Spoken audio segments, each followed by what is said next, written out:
नमस्कार, स्वागत है आपका। आप देख रहे हैं नापाक, वो मंच जहां पाकिस्तान की हर नापाक साजिश होती है बेनकाब, उसके हर झूठ का जवाब उसी की जुबान में दिया जाता है। दुनिया को हम बताते हैं कि नया भारत अब सिर्फ देखता नहीं, हर वार का करारा जवाब देता है। आज की तीन बड़ी कहानियां पाकिस्तान की झूठी कूटनीति, डगमगाती अर्थव्यवस्था और ऑपरेशन महादेव के बाद शिव शक्ति से पाकिस्तान में बैठे आतंकी डर से कांप रहे हैं। पाकिस्तान के फौजी हेडक्वार्टर में अफरा तफरी मची हुई है। पाकिस्तान ऑपरेशन सिंदूर और महादेव जैसे नामों को डिकोड कर रहा है, इसे मोदी की स्पीच से जोड़ रहा है और क्या मतलब निकाल रहा है, कैसे पाकिस्तान थर थर कांप रहा है। तो तैयार हो जाइए, क्योंकि वक्त है पाकिस्तान की धज्जियां उड़ाने का।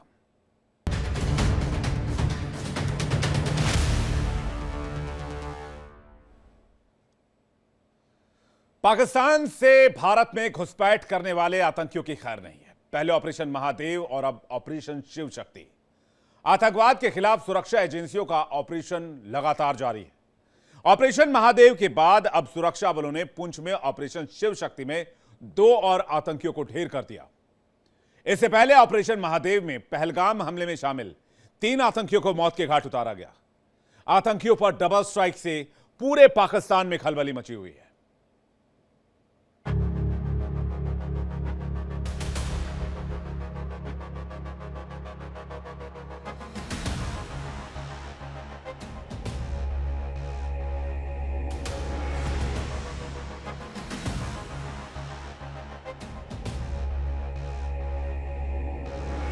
पहले ऑपरेशन महादेव, अब ऑपरेशन शिव शक्ति। सेना के कमांडो ने ऑपरेशन महादेव में 3 आतंकियों को ढेर कर दिया।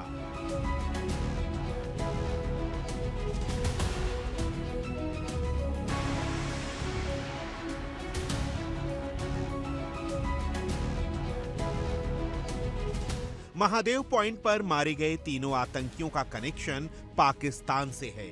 तीनों का संबंध टीआरएफ और लश्कर से है।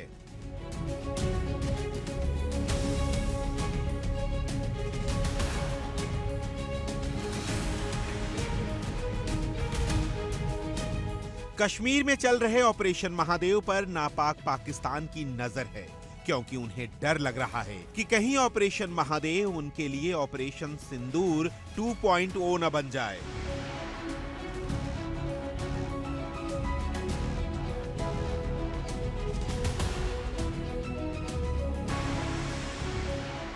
आज आपको भी पाकिस्तान के इस डर के बारे में जानना चाहिए और भारत में चलाए जा रहे ऑपरेशन महादेव को लेकर पाकिस्तान की इस बेचैनी को समझना चाहिए।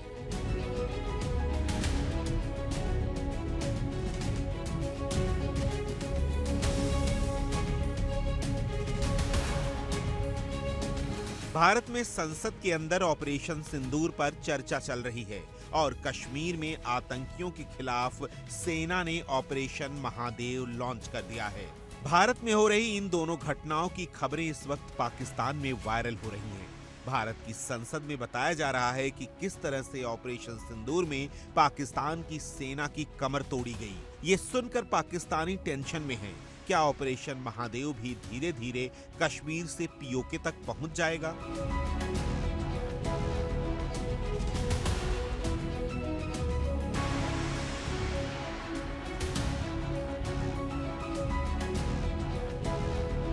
पाकिस्तानी मूल के 3 आतंकी भारत में मार दिए गए और उनके पास से पाकिस्तानी होने का प्रूफ भी मिल गया। पाकिस्तान को ऑपरेशन सिंदूर 2.0 का खौफ सता रहा है और पाकिस्तान की सेना ने भी खौफ में आकर रोना पीटना शुरू कर दिया है। पाकिस्तान के जिस डीजीआई एसपीआर ने ऑपरेशन सिंदूर में खुद को जीता हुआ बताकर जग हंसाई करवाई थी, अब भारत के हमले के खौफ की वजह से अपने देशवासियों को नई कहानी सुना रहा है।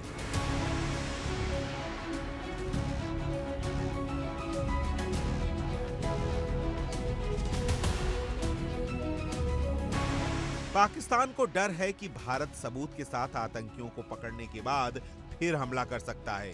इसलिए पाकिस्तान के जनरल कोरी और हवाई गप सुनाकर अपनी जनता को वैसे ही मूर्ख बना रहे हैं जैसे ऑपरेशन सिंदूर के वक्त बनाया था, जब हिंदुस्तान ने पाकिस्तानी सेना की कमर तोड़ दी थी।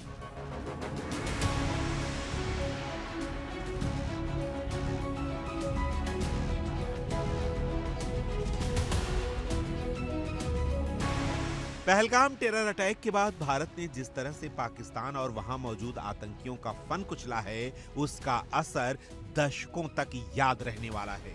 Bureau report, India daily.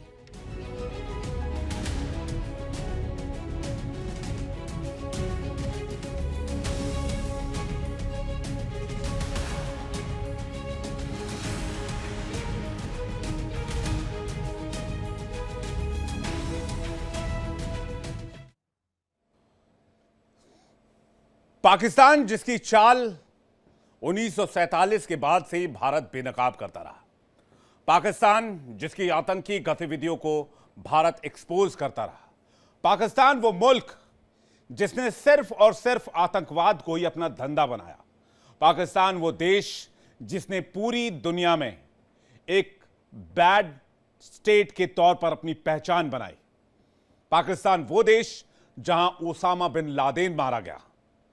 दुनिया भर में पाकिस्तान एक आतंकी मुल्क के तौर पर जाना जाता है। दुनिया पाकिस्तान के इस चरित्र से पूरी तरह वाकिफ है और यूएनएससी की रिपोर्ट से भी पाकिस्तान बेनकाब हो गया है। पहले अमेरिका ने टीआरएफ को बैन कर पाकिस्तान को उसकी औकात बताई और अब यूएनएससी यानी कि संयुक्त राष्ट्र सुरक्षा परिषद से भी पाकिस्तान के आतंकी संगठन टीआरएफ पर नकेल कसने का पुख्ता इंतजाम कर दिया गया है। यूएनएससी यानी कि यूनाइटेड नेशन सिक्योरिटी काउंसिल की सैंक्शंस मॉनिटरिंग टीम ने ग्लोबल टेररिस्ट संगठन पर रिपोर्ट जारी की है। इसमें माना गया है कि पहलगाम हमले के लिए द रेजिस्टेंस फ्रंट यानी कि टीआरएफ ही जिम्मेदार है। रिपोर्ट में यह साफ तौर पर कहा गया है कि यह हमला अकेले टीआरएफ के बूते की बात नहीं थी। इसे अंजाम देने में पाकिस्तान के आतंकी संगठन लश्कर-ए-तैयबा की भूमिका को और पाकिस्तान की आर्मी की भूमिका को नकारा नहीं जा सकता है।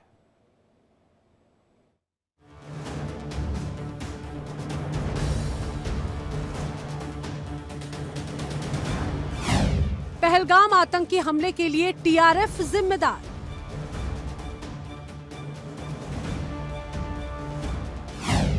यूएनएससी ने माना लश्कर का मोहरा।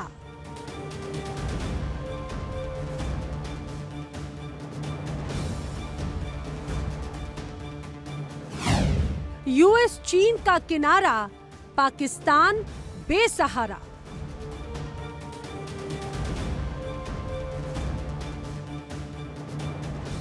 आतंक परस्त पाकिस्तान पहलगाम अटैक के बाद अब पूरी दुनिया से बेनकाब हो गया है। आतंकवाद को लेकर पहले अमेरिका से पिटा और अब अपने सबसे हमदर्द से भी जोर का झटका लगा है। जी हां, यही चीन जो कल तक पाकिस्तान की हर करतूत पर पर्दा डालता था, अब वो भी उससे मुंह फेर रहा है। आतंक के खिलाफ भारत की लड़ाई अब ग्लोबल मंच पर गूंज रही है। टीआरएफ को लेकर अमेरिका के बाद अब ड्रैगन भी दहाड़ रहा है। जिस पाकिस्तान को अब तक चीन ढाल बनाकर बचाता रहा, अब वही चीन आतंकवाद पर उसे आईना दिखा रहा है।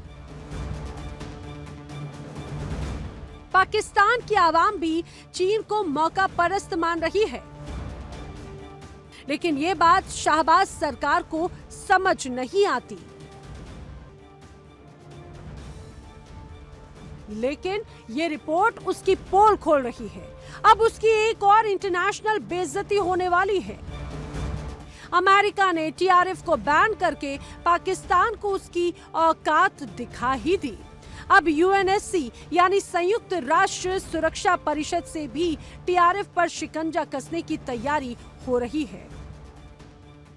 भारत अब संयुक्त राष्ट्र सुरक्षा परिषद की ओर से टीआरएफ यानी द रेजिस्टेंस फ्रंट पर प्रतिबंध लगाने की एक कदम करीब है। यूएनएससी की मॉनिटरिंग कमेटी ने अपनी ताजा रिपोर्ट में टीआरएफ का आधिकारिक रूप से जिक्र किया। ये प्रतिबंध समिति की ओर से मामले को उठाने से पहले एक अहम कदम है। दरअसल यूएनएससी की 1267 प्रतिबंध कमेटी की मॉनिटरिंग कमेटी ने अपनी रिपोर्ट में माना है कि टीआरएफ ने पहलगाम आतंकी हमले की जिम्मेदारी एक बार नहीं बल्कि दो बार ली थी और घटनास्थल की तस्वीरें पब्लिश की गई थी। 2019 में आतंकी संगठन बना। आर्टिकल 370 हटाए जाने के बाद में इसे बनाया गया। टीआरएफ का मास्टरमाइंड सज्जाद गुल है। पाकिस्तान से टीआरएफ को ऑपरेट करता है गुल। लश्कर-ए-तैयबा का साथी संगठन है। जम्मू कश्मीर में कई आतंकी हमलों में ये शामिल रहा है।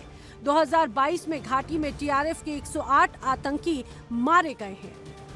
भारत के दावे को सही साबित करते हुए यूएन ने अपनी रिपोर्ट में कहा है कि ये हमला पाकिस्तान स्थित लश्कर-ए-तैयबा के समर्थन के बगैर संभव नहीं था और टीआरएफ और लश्कर के बीच संबंध है। यूएन के सदस्य देश ने कहा है कि हमला टीआरएफ ने किया था, जो लश्कर का ही दूसरा नाम है। रिपोर्ट में ये भी कहा गया कि क्षेत्रीय संबंध अभी भी नाजुक हैं और ये आशंका है कि आतंकवादी संगठन इन क्षेत्रीय तनावों का फायदा उठा सकते हैं। इस तरह भारत यूएनएससी में टीआरएफ को आतंकी संगठन घोषित कराने के एक कदम और नजदीक पहुंच चुका है। मॉनिटरिंग कमेटी की रिपोर्ट के बाद अब यूएनएससी में टीआरएफ को आतंकी संगठन घोषित कराना आसान हो गया है। अगर ऐसा होता है तो ये पाकिस्तान के लिए एक और शर्म से डूब मरने वाली बात होगी। यूएनएससी की इस रिपोर्ट से भारत के उस रुख को और मजबूती मिलती है जिसमें टीआरएफ को लश्कर-ए-तैयबा का नया रूप बताया गया है और उसकी आतंकी गतिविधियों को अंतर्राष्ट्रीय मंच पर उजागर किया गया है। ये घटनाक्रम अंतर्राष्ट्रीय समुदाय में टीआरएफ के खिलाफ सख्त रुख की दिशा में एक अहम कदम होगा। Bureau report, India daily. दुनिया में गुड टेररिज्म और बैड टेररिज्म के कॉन्सेप्ट की वजह से ही पाकिस्तान जैसा मुल्क जिंदा है। पाकिस्तान को दाना पानी देने वाले अमेरिका और वेस्टर्न कंट्रीज सिर्फ अपने गुड टेररिज्म और बैड टेररिज्म के कॉन्सेप्ट को लेकर पाकिस्तान को खाना खिलाते रहे और कर्ज लेकर पाकिस्तान कभी भी अपनी इकोनॉमी को ठीक करने के रास्ते पर नहीं रहा। कर्ज लेकर जीने वाला पाकिस्तान कर्ज से भी टेररिज्म इंडस्ट्री ही चलाता रहा, चाहे वो 25-26 बार आईएमएफ से लोन मिला हो, चाहे वो वर्ल्ड बैंक से पैसे मिले हो, चाहे वो एशियन डेवलपमेंट बैंक से पैसे मिले हो। ये पैसे कभी भी पाकिस्तानियों की जेब में नहीं पहुंचे या पाकिस्तान के डेवलपमेंट के लिए इस्तेमाल नहीं हुए। इनका इस्तेमाल दो ही चीज को लेकर हुआ, या तो पाकिस्तान के टेररिस्टों के लिए या फिर पाकिस्तान की फौज के लिए, क्योंकि कहा यह जाता है कि यह जो दहशतगर्दी है इसके पीछे वर्दी है। कर्ज लेकर आतंक को बढ़ावा देने वाला पाकिस्तान अब मुश्किल में है। पाकिस्तान के कर्ज का पहाड़ इतना ऊंचा हो गया है कि वो कभी भी उसकी इकोनॉमी पूरी तरह से ढह सकती है। वैसे से पाकिस्तान को कोई फर्क नहीं पड़ता है, क्योंकि पाकिस्तान एक बार फिर मुंह उठाकर कर्ज मांगने के लिए चल देगा, चाहे वो एशियन डेवलपमेंट बैंक के पास जाए, फिर चाहे वो आईएमएफ के पास जाए। लेकिन पाकिस्तान कर्ज के उस टाइम बम पर बैठा हुआ है जो कभी भी फट सकता है, और अगर फटा तो पाकिस्तान और पाकिस्तान की अर्थव्यवस्था के चीथड़े उड़ जाएंगे। कर्ज के बोझ तले दबा पाकिस्तान इकोनॉमी और वहां की जनता पहले ही खस्ता हाल है। ऊपर से कर्ज की नजदीक आती डेडलाइन ने, यानी कि जो ईएमआई चुकानी है उसकी डेडलाइन ने मुश्किलें और बढ़ा दी हैं। अगर हालात ऐसे ही रहे तो इसी फाइनेंशियल ईयर में पाकिस्तान का दिवालिया होना तय है। और खबर तो यह भी आ रही है कि पाकिस्तान एक बार फिर से एफएटीएफ की ग्रे लिस्ट में भी जा सकता है।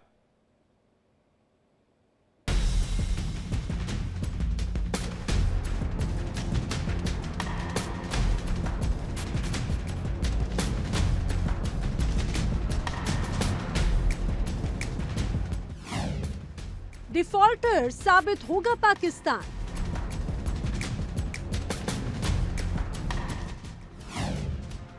पाकिस्तान पर फूटेगा 6.5 लाख करोड़ का बम।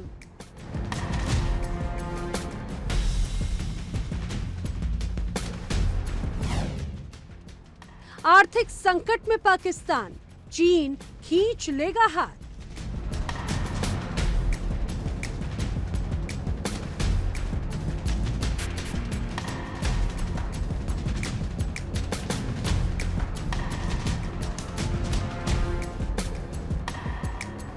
पाकिस्तान आर्थिक बदहाली के दौर से गुजर रहा है।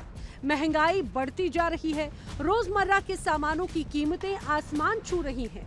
इस बीच देश के रक्षा मंत्री ख्वाजा आसिफ ने बयान दिया कि पाकिस्तान दिवालिया हो चुका है।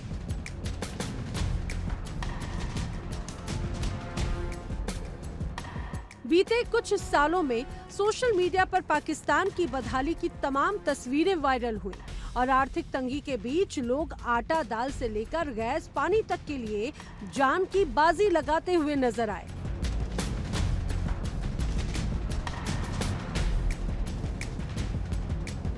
ये हाल पाकिस्तान में तब है जब उस पर तरस खाते हुए IMF, वर्ल्ड बैंक ने बड़ी रकम दी है। लेकिन आतंक का पनाहगार देश आम लोगों के जीवन में बदलाव के बजाय इसे आतंकियों पर लुटाने में लगा हुआ है। हाल ही में पहलगाम हमला हुआ, उसके बाद भारत से बड़े तनाव के बीच ये खुलकर सबके सामने आ गया और IMF को भी इसका एहसास हो गया। इसके चलते उसने जो $1 अरब की अतिरिक्त आर्थिक मदद के साथ पाकिस्तान के लिए बेलआउट को मंजूरी दी थी, उसके तुरंत बाद 11 नई शर्तें लगाकर पाकिस्तान को झटका भी दे ही दिया। पाकिस्तान की बदहाली का ये हाल है कि देश पर $131 अरब का बाहरी कर्ज, जो इसकी GDP का करीब 42% है, तो महंगाई, भुखमरी और बेरोजगारी की मार से जनता कराह रही है। पाकिस्तान का एजुकेशन सिस्टम, जिसकी गिनती दुनिया के सबसे खराब सिस्टमों में होती है, खुद पाकिस्तान के लोग इस कमजोरी का रोना छाती पीट पीट कर रोते हैं। वो कह रहे हैं कि पाकिस्तान का तालीमी निजाम ऐसी पगडंडी है जो सबको मंजिल नहीं देती, बल्कि मंजिल के करीब होने का सिर्फ फरेब करती है। वहाँ एजुकेशन पर काम करने वाली एक NGO के अनुसार पाकिस्तान में 10 साल की उम्र के 77% बच्चे अंग्रेजी के बुनियादी अल्फाज तक समझ नहीं पा रहे हैं। जून के अंत में पाकिस्तान का विदेशी मुद्रा भंडार $14.5 अरब का था, जिसमें ज्यादातर हिस्सा रिफाइनेंस किया गया लोन, रोल ओवर और नए कर्ज का है। कुल लोन में से केवल 13% यानी कि $3.4 अरब ही प्रोजेक्ट फाइनेंसिंग के लिए आवंटित किए गए हैं।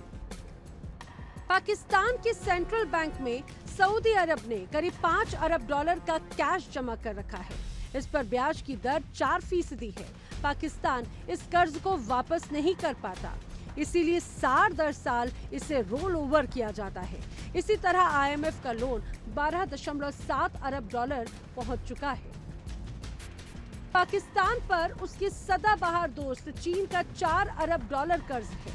इस पर पाकिस्तान को 6% ब्याज चुकाना पड़ रहा है। पिछले फाइनेंशियल ईयर में चीन ने पाकिस्तान को $48.4 करोड़ का गारंटीड लोन दिया था। UAE ने पाकिस्तान के सेंट्रल बैंक में $3 अरब जमा कर रखे हैं। एशियन डेवलपमेंट बैंक ने पाकिस्तान को $2.1 अरब का नया लोन दिया। ये $50 करोड़ के बजट के इतर है। कुल मिलाकर कई संस्थाओं ने पाकिस्तान को $6.9 अरब का कर्ज दे रखा है। वर्ल्ड बैंक ने पाकिस्तान को $1.7 अरब का लोन दिया।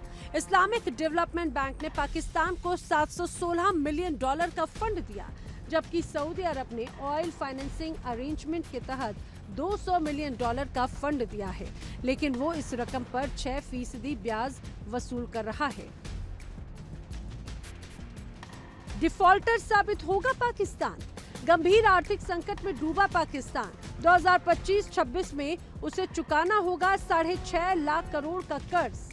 समय पर नहीं कर्ज चुकाने पर डिफॉल्टर साबित होगा। बजट का 46.7% कर्ज चुकाने के लिए अलॉट है। तुर्की से $900 मिलियन की ड्रोन डील हुई। कर्ज बढ़ने से पाकिस्तान में महंगाई भी बढ़ चुकी है। IMF के लेटेस्ट डेटा के अनुसार पाकिस्तान की GDP 2.6% की दर से बढ़ी है और इसका साइज करीब 373.8 बिलियन डॉलर है। राजनीतिक अस्थिरता, बढ़ती महंगाई और खराब विदेशी कर्ज जैसे फैक्टर्स पाकिस्तान की इकोनॉमी को पीछे ढकेल रहा है। भारत की GDP अब 4 ट्रिलियन डॉलर से ऊपर पहुंच चुकी है, जो पाकिस्तान की GDP से करीब 10 गुना ज्यादा है। IMF के अनुसार भारत की रियल GDP ग्रोथ 2025 के लिए 6.4% आंकी गई। IMF की नई रिपोर्ट के अनुसार भारत की GDP 2025 में 6.7% और 2026 में 6.4% की दर से बढ़ सकती है। वर्ल्ड बैंक से लेकर IMF तक और तमाम ग्लोबल एजेंसीज ने भारतीय अर्थव्यवस्था का लोहा माना है। आतंकियों को उकसाने की उसकी पॉलिसी का खामियाजा आम जनता पाकिस्तान की झेल रही है। मुनीर ने अपने निजी हितों के लिए पाकिस्तान को दांव पर लगा दिया। वो मुल्क सबसे बड़ा विलन बनकर उभरा है। पाकिस्तान में राजनीतिक अस्थिरता और आंतरिक संघर्ष आर्थिक संकट को और बढ़ा रहा है। सेना प्रमुख असीम मुनीर की भूमिका को लेकर भी सवाल उठ रहे हैं। कई लोग मुनीर को ही इस संकट के लिए जिम्मेदार ठहरा रहे हैं। इतना ही नहीं, पाकिस्तान को अंतर्राष्ट्रीय समुदाय से भी पर्याप्त समर्थन नहीं मिल रहा। इससे उसकी आर्थिक स्थिति और खराब हो गई है। Bureau report, India daily.